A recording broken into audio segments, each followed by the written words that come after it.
You guys all know probably that I shared my story. I think I had posted it to Instagram or something, just thinking it was a way to announce that, hey, I talked about this baby for 20 weeks and now there's no baby. I kind of put it out there in that way because the world knew that we were pregnant. This was a baby that we desperately wanted. It was really exciting for us because we had done IVF for every other single baby. We made our little embryos, our perfect embryos. We had girls, we had boys. Then all of a sudden I got pregnant naturally, and it was a godsend to us. It was amazing. We were so excited. Slowly but surely things started taking a turn for the worst. Around 12 weeks I was bleeding out, yada yada yada.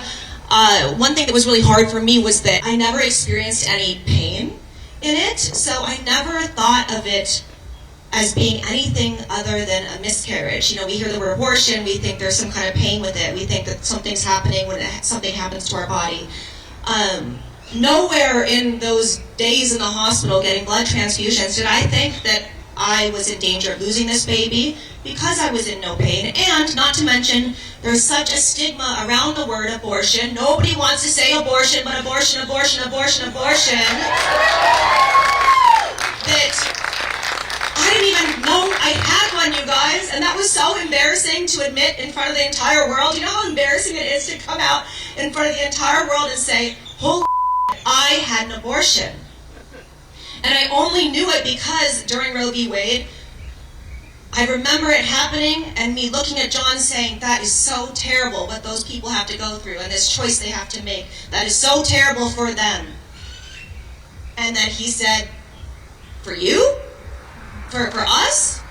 And I said, what do you mean? He's like, you had an abortion. And I was like, no way. Really? No way.